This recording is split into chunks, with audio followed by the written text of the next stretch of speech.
오늘 우리가 읽은 마가복음은 헤롯 안티파스와 세례 요한의 이야기입니다.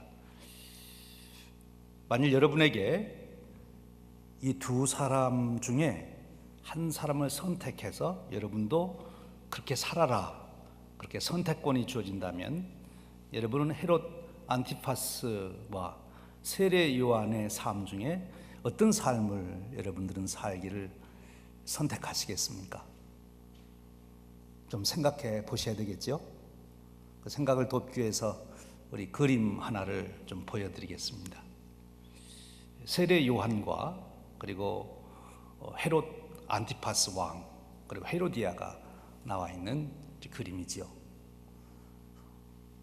그림을 한번 잘 보세요. 저 그림 중에 누가 세례 요한인지 짐작이 가십니까? 예. 또 헤롯 안티파스는 누군지 감을 잡으시겠어요? 예. 그러면 이제 여러분들이 어느 쪽을 택해서 살아가기를 여러분은 원하십니까? 헤롯 안티파스와 또 세례 요한. 보니까 헤롯 안티파스는 참 좋은 옷을 입었네요. 요즘에도 저런 옷을 지어 입으려면 굉장히 돈을 많이 줘야 될 것 같아요. 그렇죠? 근데 세례 요한이 입은 옷은 위에는 아예 벗고요. 그 바지도 어떻게 구딜 가서 사도 저거보면 좋을 것 같고, 예, 그런 옷을 입고 있습니다. 헤롯 안티파스 왕처럼 살고 싶으세요? 아니면 세례 요한처럼 살고 싶으세요? 안티파스 쪽으로 좀 기울어집니까? 그러면 이 헤롯 안티파스가 사는 집하고 세례 요한이 사는 집은 어땠을까요? 우리의 상식으로 아는 대로 헤롯은 왕궁에 분명히 살았을 것이고요. 또 세례 요한은 제대로 집도 없었던 것 같아요. 근데 어떤 삶을 우리가 택할 수 있을까요? 헤롯이 먹는 음식은 매일 진수성찬을 먹었을 것 같은데 세례 요한은 메뚜기와 석청이를 먹었다. 요즘 사람들이 메뚜기와 석청이 좋아하긴 하지만 그렇습니다. 어느 쪽을 여러분들은 택할 수 있을 것 같아요? 좀 더 생각해 볼까요? 헤롯 안티파스는 사람들을 호령하는 권세를 가지고 있었어요. 그래서 사람들이 헤롯 안티파스를 두려워했습니다. 그 앞에 오면 절을 하고 길을 비켜주고 했어요. 그런데 헤롯 안티파스는 역시 사람들을 무서워했어요. 그래서 사람들이 반란을 일으킬까 봐 그런 유대인들을 몹시 두려워해서 함부로 밖에 나가지도 못하고, 그리고 자기의 그 왕위를 지키기 위해서는 자기 힘으로는 안 되니까 로마 황제의 힘을 빌리기 위해서 그 로마 황제에게 많은 그 신뢰를 받기 위해서 노력을 했습니다. 그래서 그는 그 당시 로마 황제였던 디벨리우스가 황제인데, 디벨리우스 황제의 환심을 사기 위해서 그 당시 디벨리우스 황제가 좋아하는 도시 건설을 했어요. 로마가 좋아했던 것은 각 분봉 왕들이 도로를 잘 만들고 도시를 건설해 주기를 원했거든요. 그것이 로마가 통치하기가 쉬운 일이니까.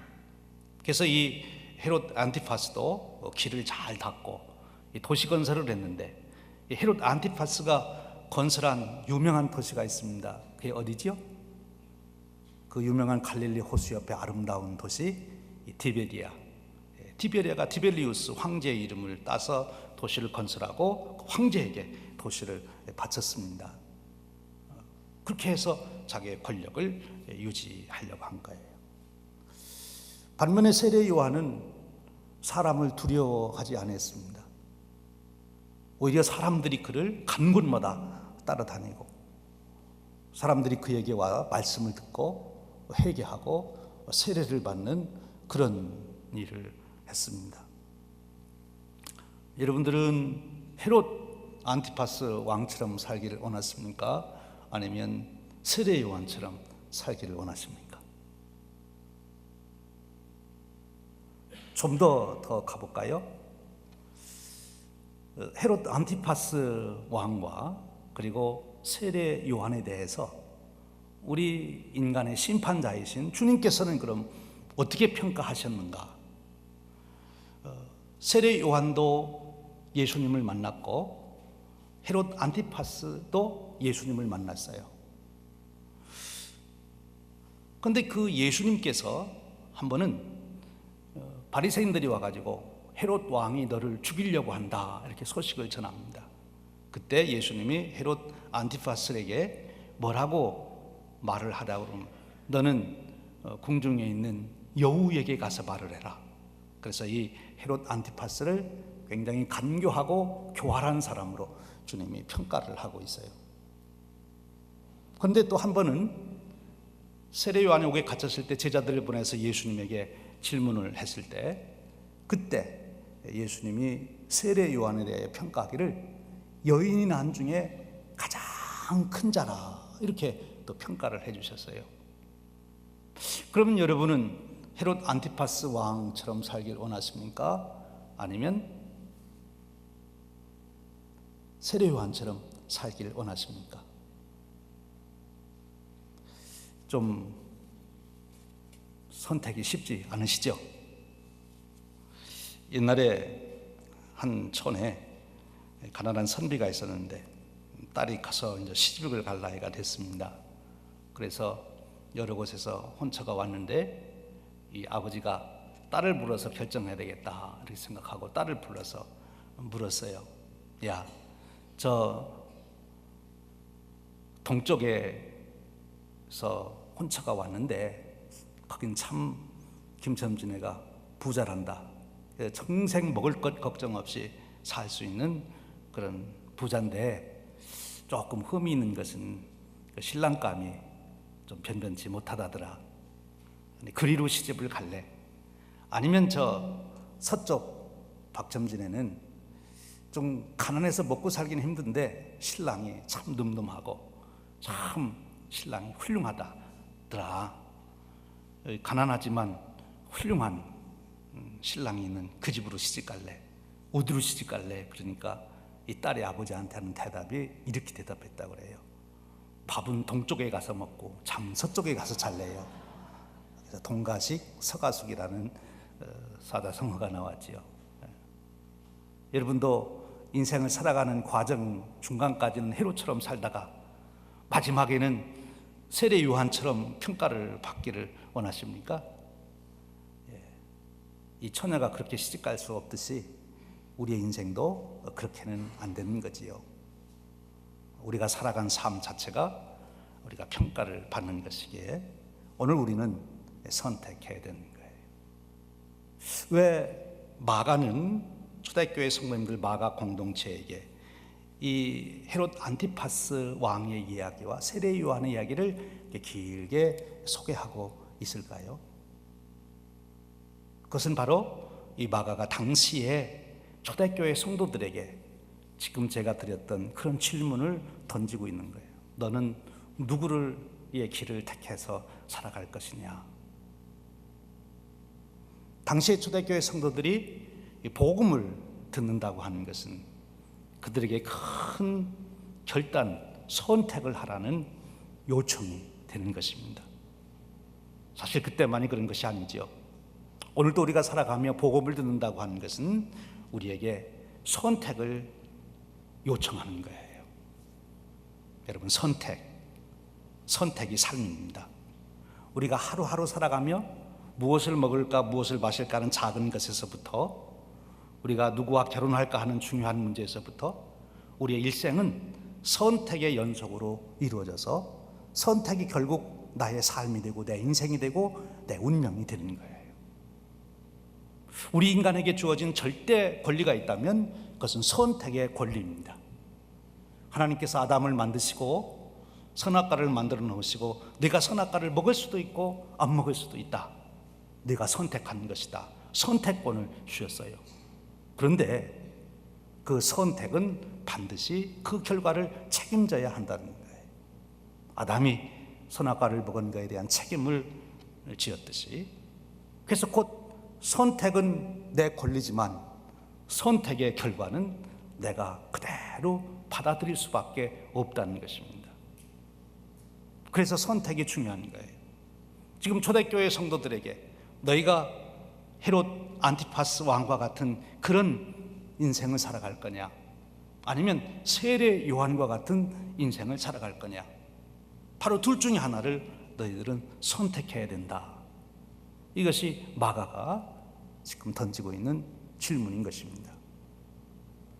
오늘 저와 여러분에게도 이 마가복음의 세례 요한 그리고 헤롯 안티파스 왕의 이야기는 바로 그 질문을 우리에게 던지고 있는 거예요. 너는 오늘 누구를 선택하여 그의 뒤를 따라가겠는가? 그리고 어떤 운명을 너는 받기를 원하는가? 라고 질문하고 있는 것입니다. 우리는 명석한 두뇌를 가지고 금세 계산이 나옵니다. 정답을 말할 수 있어요. 바로 마가가 제시한 정답 그대로 헤롯 안티파스를 버리고 세례 요한의 길을 따라야 된다. 그것이 신앙의 길이다. 정답은 알고 있는데 그 정답을 왜 삶으로 살기에는 고민이 된다는 거죠. 왜 그럴까요? 왜 헤롯 안티파스는 생명의 길, 하나님이 원하시는 축복의 길로 가지 못하고 그 기회를 잃어버리는 자가 되었을까요? 무엇이 하나님 나라와 경쟁하는 것이냐, 것입니다. 여러분 마음속에, 여러분 삶 속에 끊임없이 하나님께서 제시하는 길과 경쟁해서 등장하는 것들이 무엇입니까? 오늘 우리의 삶 속에 끊임없이 사단은 우리에게 하나님 나라와 경쟁할 수 있는, 하나님의 뜻과 경쟁이 되는 우상을 우리에게 갖다 놓고 있어요. 근데 우리가 이 그림을 보면서도 세례 요한의 옷보다는 헤롯 안티파스의 옷이 너무나 화려하고 좋다. 저 옷을 한번 입어봤으면 좋겠다. 헤롯 안티파스가 사는 왕궁에 가서 하루라도 살아봤으면 좋겠다. 그렇게 유혹이 드는 것처럼 오늘 또 사단은 우리에게 그런 멋진 것을 가지고 하나님 나라의 대신 바꾸라고 우리에게 강요를 하고 있는 것입니다. 우리가 좀 더 살펴보지요. 헤롯 안티파스, 오늘 말씀에 보면 그가 예수님에 대한 얘기를 들었습니다. 복음을 들은 거예요. 이에 예수의 이름이 드러난지라 헤롯 왕이 듣고 이르되, 그랬어요. 복음을 들었어요. 예수님께서 이루시는 구원의 역사, 하나님 나라의 역사를 헤롯 안티파스가 들었단 말이에요. 얼마나 귀한 축복입니까? 오늘 우리에게 가끔 드는 생각 중에 하나는, 때로는 의심이 가고 그럴 때마다 내가 예수님 살아계실 때 나도 살아있었더라면 나는 이런 의심 없이 분명히 예수님을 확실히 믿었을 거야. 오늘 내가 예수님을 직접 그 말씀을 듣지 못하고 만져보지 못하니까 그렇지, 예수님 내가 직접 옆에서 보고 그 말씀 듣고 그가 행하는 이적을, 표적을 봤으면 나는 조금 더 흔들림 없이 살아갔을 거야. 때로는 그런 마음이 우리에게 들지만, 이 헤롯 안티파스는 정말 살아계신 예수님이 이 땅에 육신의 몸을 먹고 계시는 동안 헤롯 안티파스는 예수님을 보았어요. 오늘 그 이름을 들었다. 우리가 지난주에 우리가 말씀을 나눴던 것처럼 12회를 혈루증으로 앓던 여인이 그 옷자락을 만졌는데 질병이 나았다. 해당장 야이로의 딸이 죽었는데 예수님이 가서 살리셨대. 그 얘기를 이 헤롯 안티파스가 다 보고를 받았습니다. 복음을 들은 거죠. 이제 이 헤롯 안티파스는 선택을 해야 되는 거예요. 그 예수님을 내가 받아들일 것이냐, 반대할 것이냐.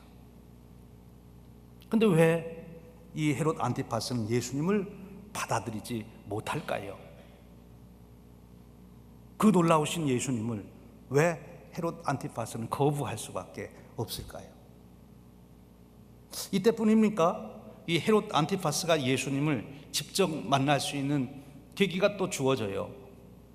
그 후에 가보면 예수님이 재판받을 때, 이제 빌라도에게서 재판을 받을 때, 그때 마침 헤롯 안티파스가 빌라도의 그 도시 법정에 와 있었어요.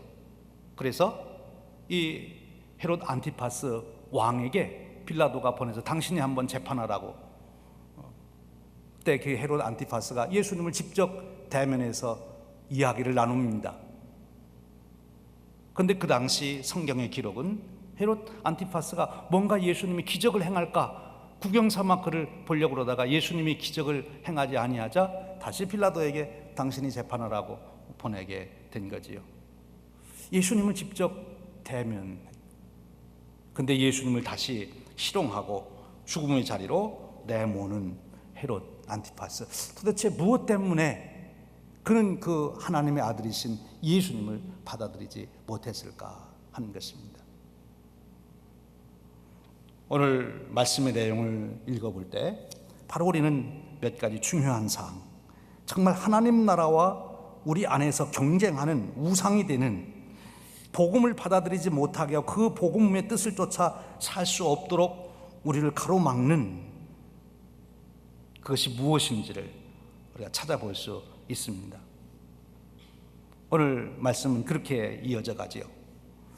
예수님의 이야기를 듣고 이 헤롯 안티파스는 그 예수님이 바로 세례 요한이 살아났다 이렇게 생각을 했어요. 얼마 전에 자기가 세례 요한을 죽였거든요. 그래서 그 세례 요한을 죽인 이야기가 그 다음에 계속 소개되고 있는 것입니다. 이 헤롯 안티파스가 가장 예수님을 받아들일 수 없었던 이유 중에 하나는 그의 권력에 대한 욕심 때문입니다. 권세 욕심.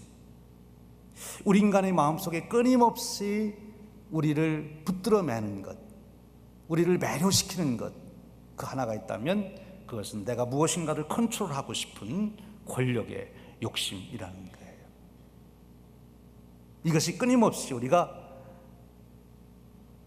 하나님의 은혜를 받아들이지 못하도록, 사실 우리에게 주어진 권세가 있을 때, 우리가 어떤 포지션을 가지면, 어떤 소유를 하게 되면 우리가 그 소유한 것 때문에 가지고 있는 힘, 지식이든 재물이든 그것을 가지고 있으면 힘이 있어요.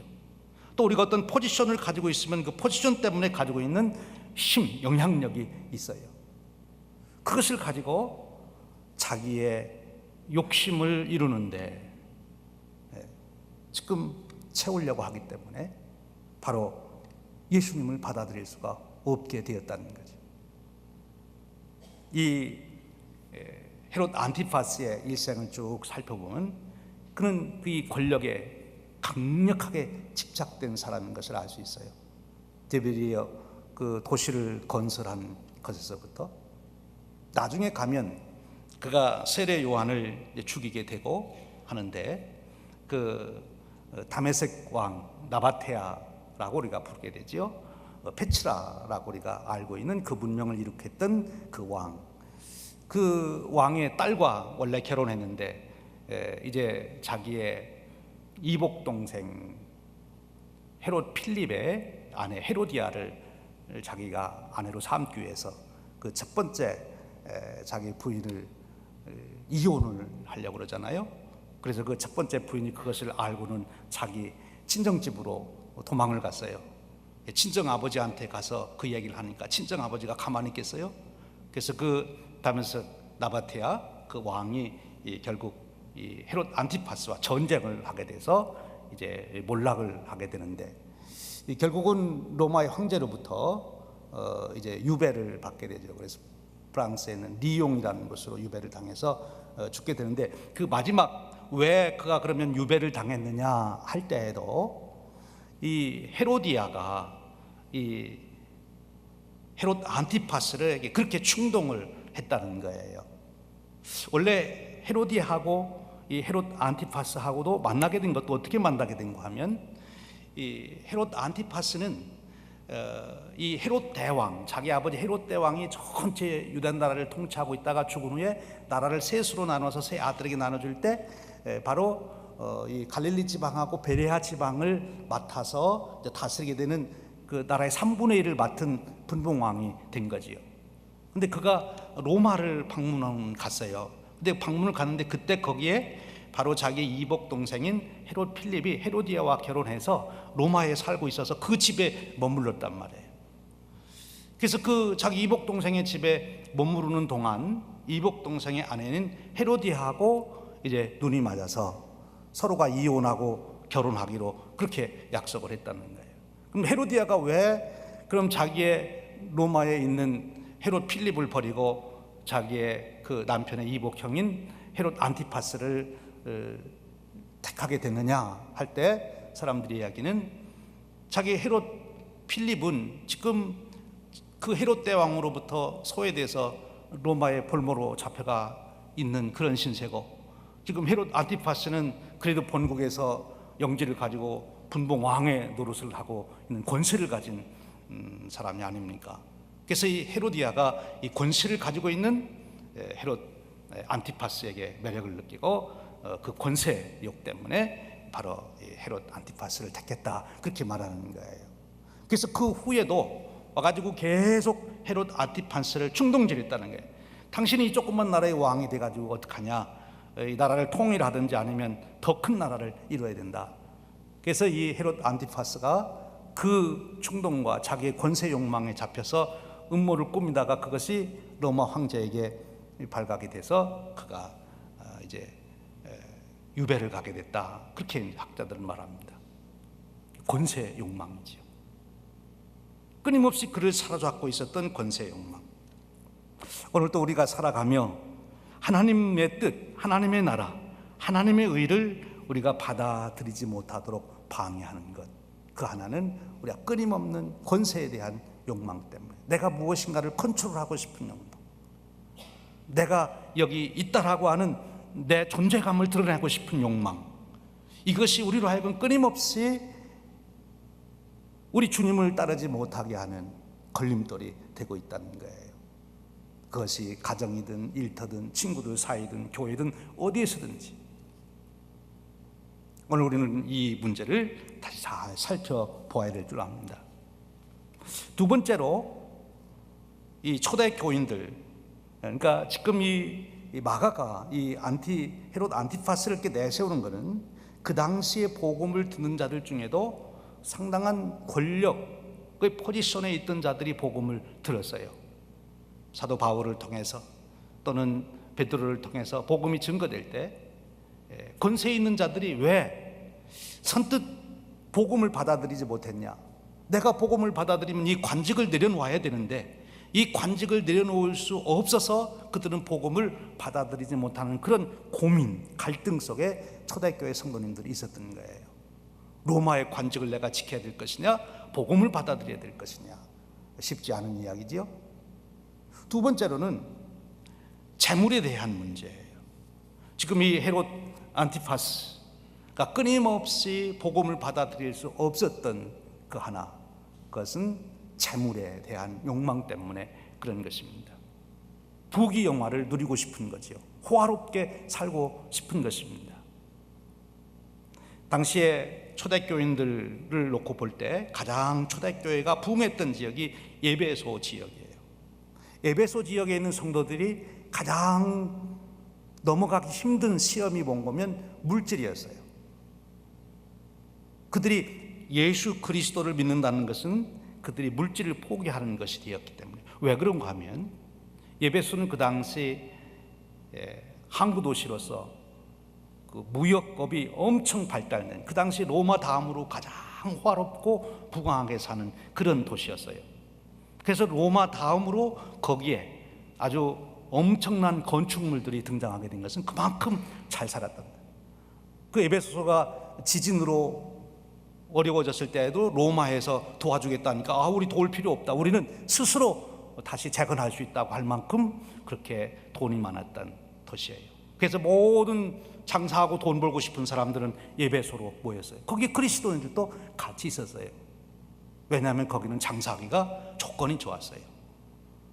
많은 정보가 있고, 특별히 거기는 길드라고 하는 상업인 조직이 잘 돼 있어서 그 조직에만 들어가면 자금도 재워주고 정보도 제공해주고 상로도 나눠주고, 그래서 그들은 쉽게 장사할 수 있었는데, 근데 그리스도인들이 그 길드에 들어가는 것이 어려운 거예요. 왜냐하면 그 당시 에베소의 상인들이 모인 길드는 모여서 그들이 회의를 할 때마다 하는 일이 뭔가면 아데미 신전에 가가지고 제사를 드려야 되는 거예요. 아데미 신전에 그 당시에 에베소에 있는 그 크기는 파르테논 신전의 4배가 된다고 그러니까, 그래서 로마의 역사에 불가사의 중에 하나가 그 에베소의 아데미 신전이에요. 100 몇십 미터나 되는 큰 길이를 가지고 있는 그런 성전. 근데 거기에 가서 제사를 드리는데 왜 제사 드리는 게 문제냐? 그 아데미 신전은 아데미라는 게 다이나 여성시를 섬기는 거네. 풍요의 신. 그래서 가슴이 18개가 있고 그런 신이에요. 근데 그 신전에서 제사를 드릴 때 그 신전에 있는 여사제들이 바로 신전 창기들입니다. 그러니까 제사를 드린다고 하는 것이 바로 신전 창기들과의 그런 관계를 맺는 거예요. 그러니까 그리스도인들이, 복음을 들은 자들이 가서 그렇게 할 수가 없지요.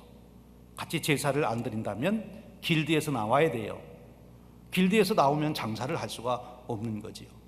그러니까 에베소의 그리스도인들은 내가 그리스도인이 될 거냐 할 때 제일 도전이 되는 게 뭔가면, 그러면 장사하는 것을 포기해야 된다. 그러고서도 내가 복음을 받아들일 것이냐. 사랑하는 여러분, 오늘 또 우리가 신앙생활하는데 제일 우리의 걸림돌이 되는 게 솔직히 무엇입니까? 돈 문제 아닙니까? 돈을 좀 더 벌 수 있는데, 그렇게 하면 그건 하나님의 뜻은 아닌데, 하나님의 말씀은 그렇게 하지 말라고 그랬는데, 근데 세상 사람들은 다 그렇게 하는데, 그래야 돈을 버는데, 그 때문에 끊임없이 우리는 하나님의 말씀을 따를 것인가, 아니면 돈을 벌리는 쪽으로 갈 것인가, 그런 갈등을 하게 되는 것이지요. 그것이 문제예요. 그리고 또 하나의 문제는, 오늘 안티파스를 보니까 세례 요한의 목을 자르라고 하게 되는데, 원래 이 헤롯 안티파스는 세례 요한이 의로운 사람으로 알고, 그가 이복 동생의 아내를 취한 것이 잘못되었다고, 유대인들의 그 율법에, 모세 율법에 의하면 그건 아주 잘못된 거지요. 그 잘못되었다고 지적받은 것으로 인해서 기분은 나빴지만 그것이 옳은 말이기 때문에 세례 요한을 함부로 하지 않았어요. 헤로디아는 그 얘기를 듣고 원수로 여겼다. 그 얘기는 저는 죽여야 된다, 이렇게 생각한 거예요. 그래서 헤로디아가 계속 세례 요한을 죽이라고 하는데, 헤롯 안티파스는 그래도 죽이질 않고 감옥에 가두는 선으로 일단락 마무리를 한 거예요. 그리고 적당한 때가 되면 세례 요한을 풀어주려고 했던 거예요. 헤롯 안티파스는 마치 빌라도가 예수님 재판할 때 예수님 한번 풀어주려고 노력했던 것처럼. 그런데 잔칫날이 벌어져 가지고 이제 헤롯 안티파스가 어찌할 수 없는 그런 상황이 왔잖아요. 왜 어찌할 수 없게 됐습니까? 그 헤로디아의 딸이 와서 춤을 춰가지고 그것을 보고 모든 참석했던 고관 대작들이 좋아하니까 헤롯 안티파스가 이제 그 의기가 생겨가지고 야, 내가 이렇게 우리를 즐겁게 했으니 내가 너에게 무엇을 원하든지 주겠다. 무엇을 원하겠니? 나라의 절반이라 주겠다. 그러니까 그 헤로디아의 딸이 어머니하고 상의하니까 어머니가 뭐라고 말합니까? 세례 요한의 목을 소반에 얹어 달라고 그래라. 참 여자가 한을 품으면 무서워요. 제가 오늘 여러분들에게 그 세례 요한의 목을 자른 그 모습이나 그것을 영상으로 보여드릴까 하다가 너무 섬찟해서 제가 안 보여드리고 그냥 말로만. 그 헤로디아는 지금 잔치를 하면서도 계속 세례 요한 어떻게 죽여야 되나 그 생각만 하고 있던 것 같아요. 그러다가 딱 그렇게 찬스가 되니까 놓치지 않고 세례 요한을 죽이라는 거잖아요. 그때 헤롯 안티파스가 그걸 거절하지 못하는 거예요. 왜 거절하지 못했습니까? 왕으로서 내가 한 말인데 내가 이 말을 안 지키면 왕의 체면이 뭐냐? 그렇게 생각했던 것 같아요. 이 체면이라고 하는 것, 참 무서운 것 같아요. 우리가 무슨 일을 하다가 그것이 분명히 옳지 않은 것을 알면서도, 또 이쪽이 옳은 것을 알면서도 계속 자기가 옳지 않은 것을 알면서도 그것을 주장할 때 가만히 보면 체면 때문에 그러는 거예요. 내가 한 번 말을 했는데 물러설 수 없지. 이게 내가 여기서 물러서면 내 체면이 뭐냐? 내 위신이 많이 아니다. 그래서 계속 체면 때문에 지금 헤롯 안티파스가 그냥 세례 요한을 죽이도록 명령하는.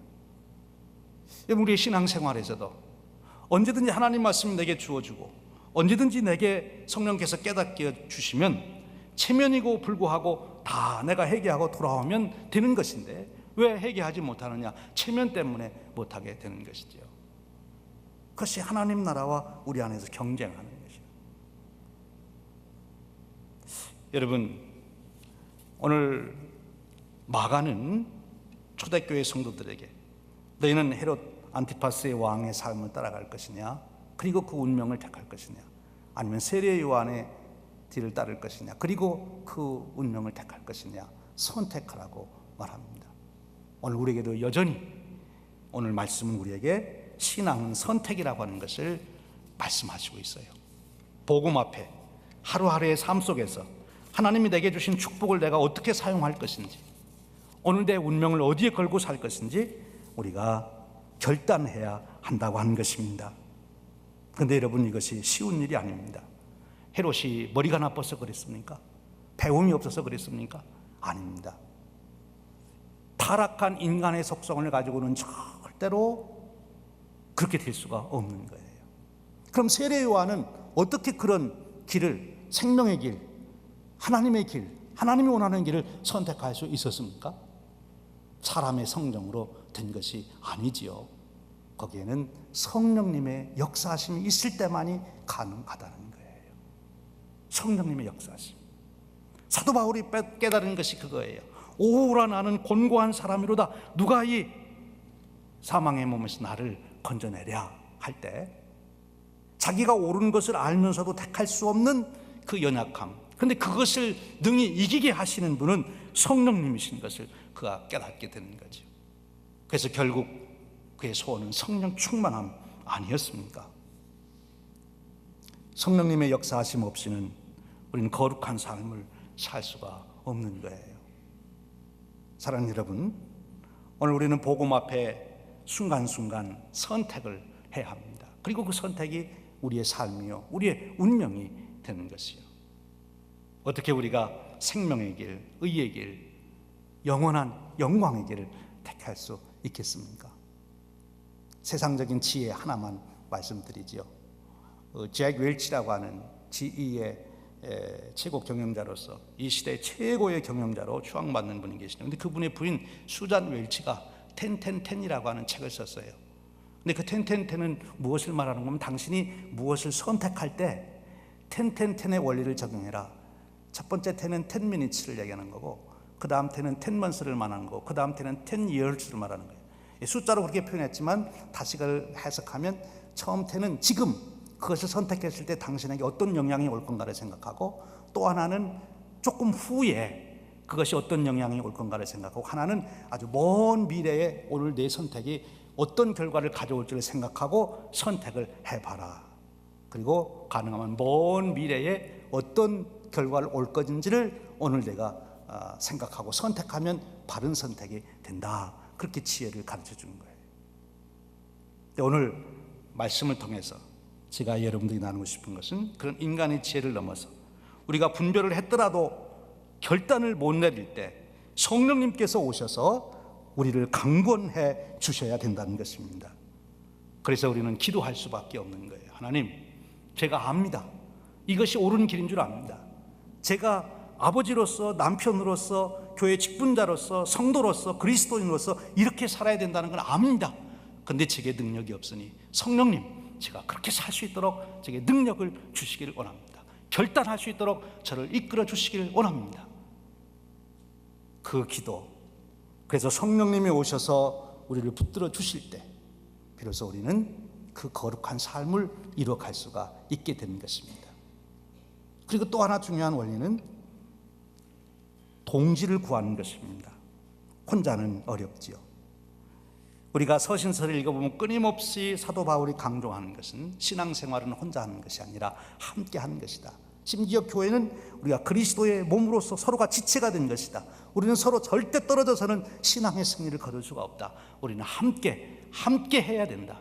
함께 예배하고 함께 은혜를 나누고 함께 사역하고 함께 하나님의 역사를 도모할 때 비로소 우리가 거룩함을 택할 수 있는 능력 있는 삶을 살 수 있다고 권고하고 있는 것입니다.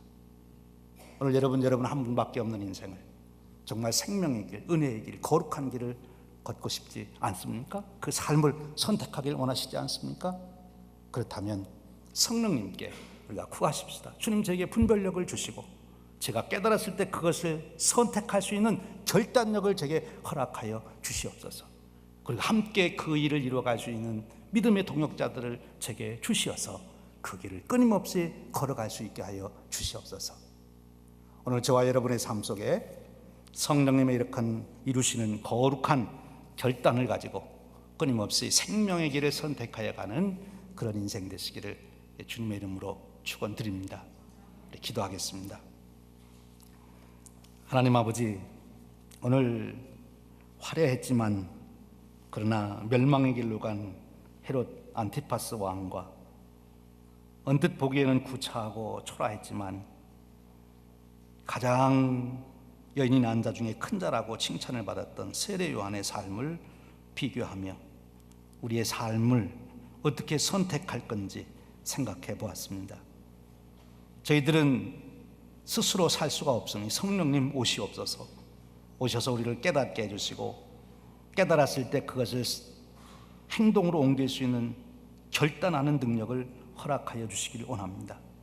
저희들 삶 속에 끊임없이 좋은 동역자들을 보내주셔서 함께 격려하며 그 거룩한 길을 계속 걸어갈 수 있도록 축복하여 주시옵소서. 가정에 그 복이 임하게 하여 주시고 교회에 그 복이 임하도록 은혜 베풀어 주시옵소서. 우리 주님 예수 그리스도의 이름으로 기도하옵나이다. 아멘.